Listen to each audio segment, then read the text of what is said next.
Hello and welcome to the channel Echoes Shadows. Do you believe that evil can manifest in ways we don't see every day? In this video, you will hear terrifying accounts from people who claim to have encountered demons face to face. Get ready to dive into real stories that will make you question what truly exists in the shadows. Subscribe to the channel so you don't miss the upcoming stories. Thank you very much. Story 1. The Encounter with Hell. My name is Jake. I'm 35 years old and I live alone with my dog, Max, in a small house just outside of Denver, Colorado. I work as a graphic designer from home, which is great because it gives me more time to spend with Max, a German Shepherd I've had for 3 years. Life was always peaceful until that day. I've never been one to believe in the supernatural, demons, ghosts, but what I experienced a few months ago made me question everything. It was a Saturday and I was taking advantage of the weekend to clean the house. Max usually followed me around during these chores, watching curiously, but that day he was different. He stayed frozen in the corner of the living room, staring at the front door like he was expecting someone or something to walk in. I found it odd but figured maybe he was just tired or distracted. I started vacuuming the living room when I suddenly heard a strange noise coming from the kitchen. It sounded like something had fallen.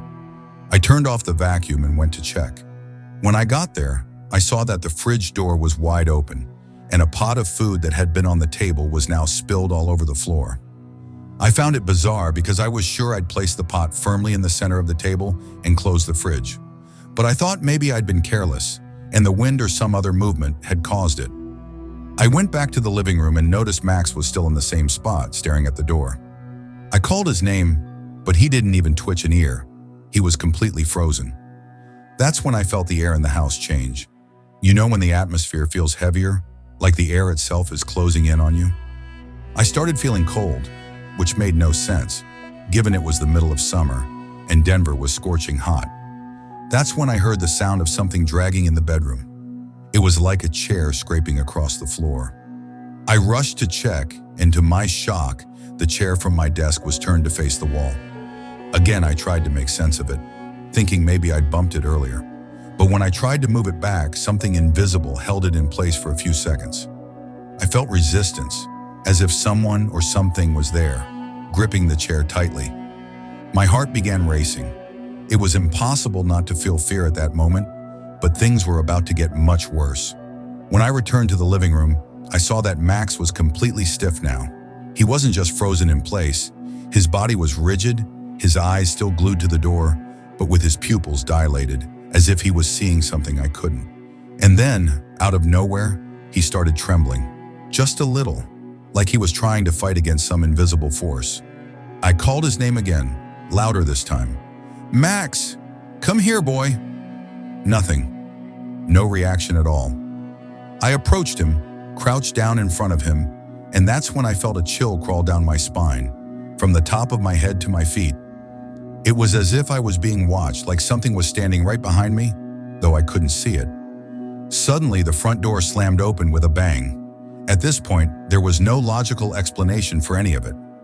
My heart was pounding in my throat, and all I could do was stare at the open door, waiting for someone or something to come through. But what happened next was far worse. Everything on the shelves in the living room started falling at once.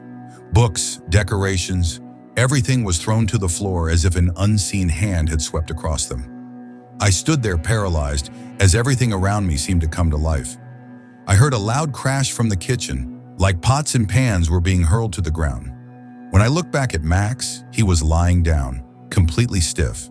His whole body was rigid, and his eyes, they were empty, like he wasn't even there anymore. Time felt like it was dragging. The hours wouldn't pass. The sound of objects being moved and slamming into the walls echoed throughout the house. At one point, I knelt beside Max, trying to move him, but he was solid, immovable. Panic consumed me. I didn't know what was happening, but one thing was clear. I wasn't alone in that house. Then in the silence that followed the chaos, I heard laughter, but it wasn't human laughter. It was low, drawn out, and seemed to come from all directions at once. It was inside my head. My instinct was to run, but my legs wouldn't move. I was trapped in this nightmare, unable to escape. The laughter grew louder, filling the entire house. I felt something yank my shirt, hard, and I was thrown to the floor. An invisible force, but terrifyingly real. Lying there, staring at the ceiling, I saw something that still haunts me to this day. A massive shadow loomed on the ceiling, twisting and shifting in impossible ways. It was darker than anything I had ever seen, darker than the room itself. It moved like it had a mind of its own, like it was alive. My heart was racing, and I could barely breathe. It didn't have a clear form, just a mass of darkness that seemed to pulse with evil. The air felt heavy, pressing down on my chest. I couldn't scream, couldn't move. I was completely paralyzed by fear. My thoughts were racing, desperately trying to make sense of what was happening. That shadow, whatever it was, wasn't just a presence, it was a being, and it was toying with me, taunting me. Max let out a small whimper, breaking my concentration for a moment. I glanced over at him, and to my horror, he was now levitating a few inches off the ground. His body, still rigid, floated there like a puppet on invisible strings. His eyes were still wide open, but they looked dead, like all the life had drained out of him. That sight ripped through me. I've never felt so helpless in my entire life. The room was spinning. Objects were being hurled across the house, one after another, smashing into walls and shattering on impact. I heard more guttural laughter, this time louder, deeper, the kind of laughter that seemed to vibrate in my bones, echoing inside my skull. It was mocking me, enjoying my terror. I tried to stand up, but the weight of the air around me was suffocating. I felt like I was being crushed by an invisible hand. It was then that I realized I was facing something much worse than a haunting. This wasn't just a ghost or some kind of spirit. This was a demon. The shadow on the ceiling started to stretch, its dark tendrils reaching down toward me. I couldn't do anything but stare as it got closer. My breath caught in my throat, and I felt my entire body seize with fear. I knew, whatever this thing was, it wanted me. It wasn't here to just scare me, it was here to take me. I don't know where I found the strength, but somehow I managed to scream, "Get out! Get out of my house!" The words barely left my lips before something unseen slammed into me, knocking the wind out of my lungs. I crashed to the floor again, pain shooting through my body. I could feel it now. This thing was angry. My defiance had triggered something. Max let out another whimper, his body still suspended in midair. I crawled toward him, desperate to reach him.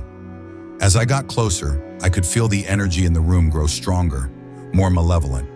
It was like walking into a storm, and I was heading straight into its eye. Suddenly, Max dropped to the floor with a thud, his body limp. I grabbed him, shaking him gently, but he was completely unresponsive. That was the moment I truly broke. I screamed for help, for anyone or anything to save me. But the only answer I got was the sound of that same horrible laughter filling the house again. The shadow on the ceiling began to shrink, pulling back into itself as if it was retreating. But I knew better. It wasn't leaving, it was watching me. I could feel it, waiting, lurking in the corners of the room, biding its time. It wasn't done with me? Not yet. I somehow managed to drag myself and Max into the bedroom, slamming the door shut behind us. My hands were shaking as I locked it, though deep down I knew a lock wouldn't keep whatever that thing was out. I sat there in the dark, holding Max close, my heart racing, waiting for the next move.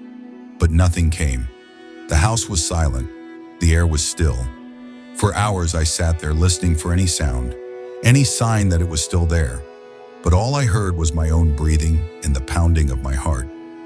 Eventually the sun started to rise, casting a faint light through the window. Max stirred in my arms, letting out a soft groan as he slowly came back to himself. Relief washed over me, but it didn't last long. I knew this wasn't over. Whatever had been in my house, it had left for now, but it would be back. And the next time, I might not be so lucky.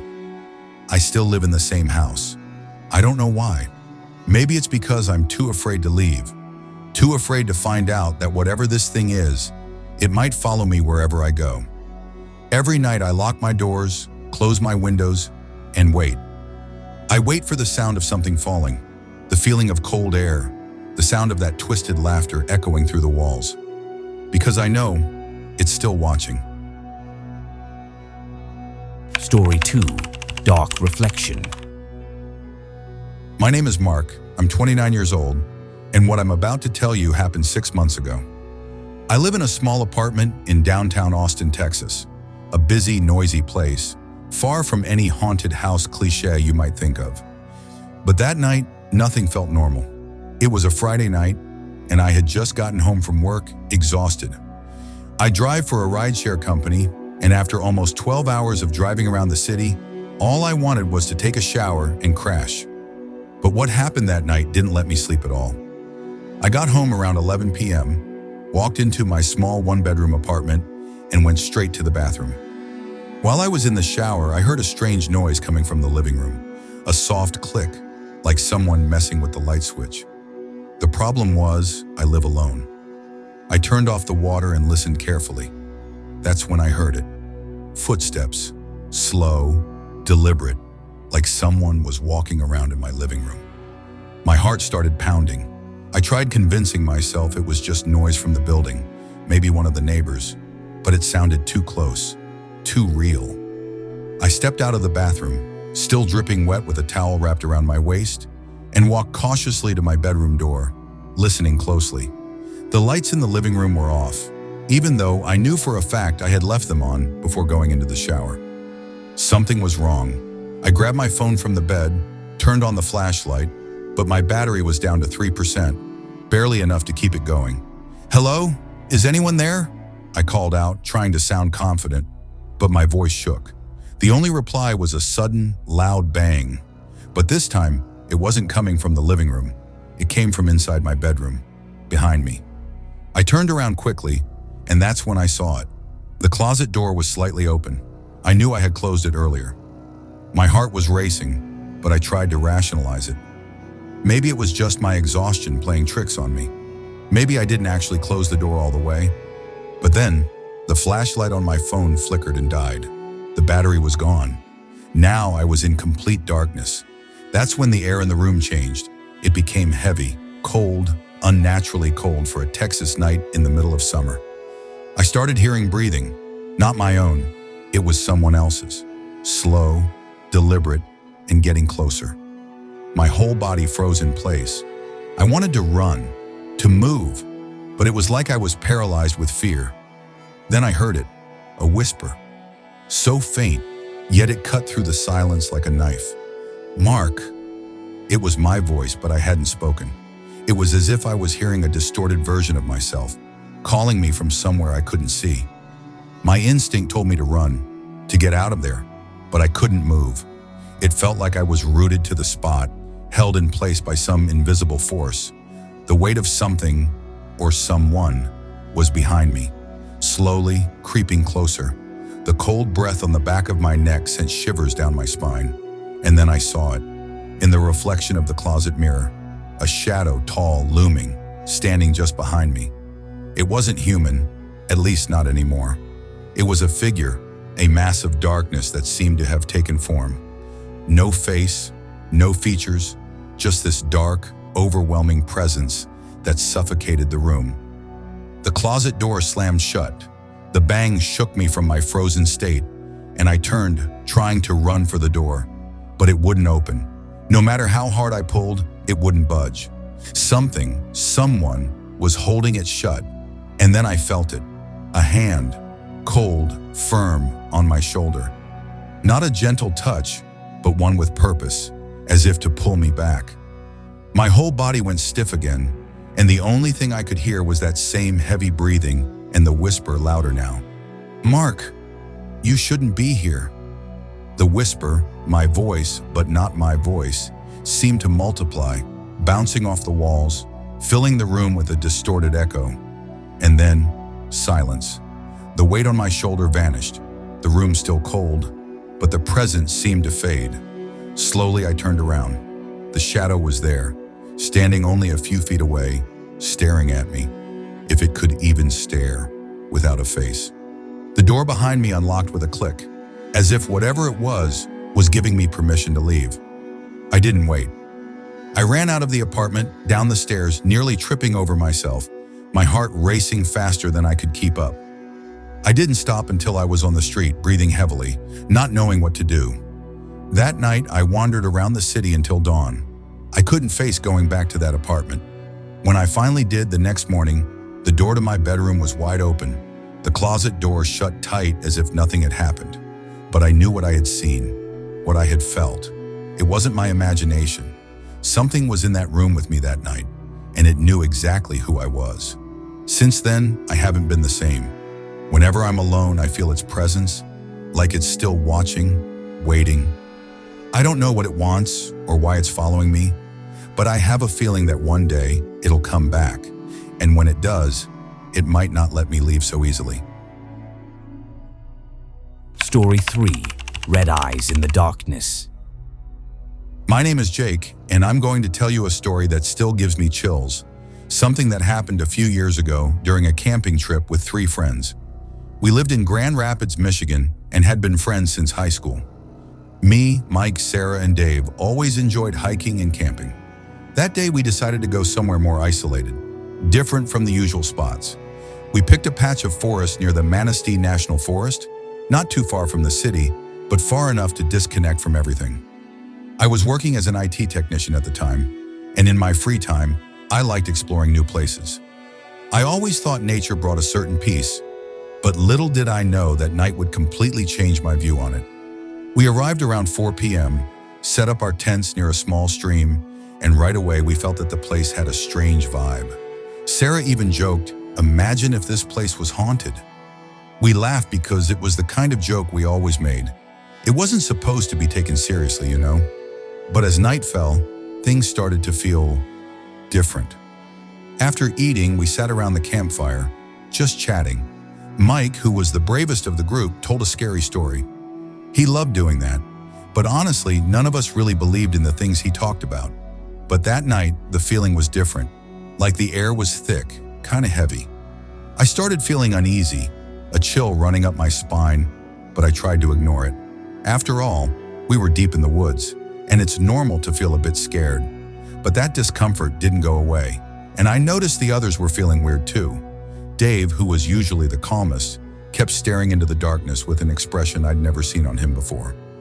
Around 11 p.m., we heard branches snapping. At first, I thought it was just an animal, but the sound was coming from all directions at once, like something or someone was circling us.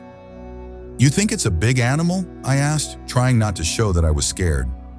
Mike stood up, grabbed his flashlight, and started scanning the woods. Nothing. No movement. No sign of any animal. He laughed, but you could tell even he was nervous. "Must just be the wind," he said. But the wind didn't make that kind of noise. That's when Sarah, with wide eyes, pointed toward the forest and whispered, "There, someone's there." We all looked in the direction she was pointing, and for a second I swear I saw a shadow moving quickly between the trees. It was too fast, almost like a blur, but it was something big. Dave suggested we head back to the tents, but before we could decide what to do, the campfire suddenly went out. Just like that. There wasn't any strong wind, nothing to explain it. We stood in silence for a few seconds, then Mike tried to relight it, but his lighter wouldn't work. That silence was so heavy it felt suffocating. And then we heard a whisper. At first it sounded like the wind through the leaves, but as we listened closer, the voices became clearer, like several people were talking at once, but in a low, almost unintelligible tone. "Are you hearing this?" I asked Sarah, and she just nodded, her eyes filling with tears. Suddenly the temperature dropped. I know the woods can get cold at night, but this was instant, like someone had opened a freezer door. My whole body was covered in goosebumps, and all I could think was, we needed to get out of there, fast. Just as we decided it was time to pack up and leave, something happened that I will never forget. In the middle of the darkness, between the trees, eyes started to appear. Yes, eyes. Red, glowing in the darkness, as if watching us. At first there were just a few, but within seconds there were dozens, maybe hundreds of those red points surrounding us. When those red eyes appeared, my stomach twisted in fear. But the worst was yet to come. Sarah, who had been quietly whispering a prayer, suddenly screamed, pointing into the forest. And that's when we all saw them. The shadows that had been moving between the trees began to take shape. They weren't just blurry figures. They were grotesque, deformed beings, with faces that looked like they had been sculpted out of pure horror. Their skin was dark, almost like charcoal, and their eyes, those same red eyes, glowed with indescribable malice. Their mouths were enormous, torn, with sharp teeth gleaming in the darkness. Their hands, long and twisted, looked like claws, ready to grab any one of us. They moved slowly, as if savoring our fear. My legs started to shake, the panic rising inside me. The tallest one, who seemed to be leading the group, walked toward us without haste, as if it knew there was nowhere for us to run. Dave, poor guy, tried to say something, but the only sound that came out of his mouth was a scream of pure terror. "Run!" he finally yelled, breaking the silence. And that was it. We all ran. Sarah was in shock, but Mike grabbed her arm and dragged her with us. I couldn't think of anything except escaping. It felt like those creatures were right behind us, closing in, but I didn't dare look back. The sound of their distorted voices, laughing and whispering, echoed in my ears as we ran as fast as we could through the woods. The ground was slippery, full of roots, but I couldn't feel anything, just fear. Fear that screamed in my head that if we stopped, we were done for. When we finally reached the dirt road that would take us back to civilization, the relief was almost palpable. But that relief didn't last long. I looked back for a split second, and I swear I saw one of them. It was closer than I had imagined, standing at the edge of the forest watching us flee. Its eyes burned like embers, and there was a smile, a sick, twisted smile, like it was enjoying our terror. We jumped into Mike's car, and he started it so fast that we barely noticed we were covered in sweat and dirt. No one said a word on the way back. All you could hear was our heavy breathing and the sound of the tires hitting the gravel. My heart felt like it was going to explode. We got back to Grand Rapids in the early hours of the morning, and we said goodbye in silence, each of us heading straight home. I didn't sleep that night or the nights that followed. I spent weeks unable to close my eyes without reliving that scene, those eyes, those voices. We never went back to that place, and we never talked about what happened. To this day, when we get together, we avoid bringing it up. It's like that night is buried there, along with the creatures we saw. But I know, and my friends know too, that it was real. No matter how much we try to forget, that night still lives inside us.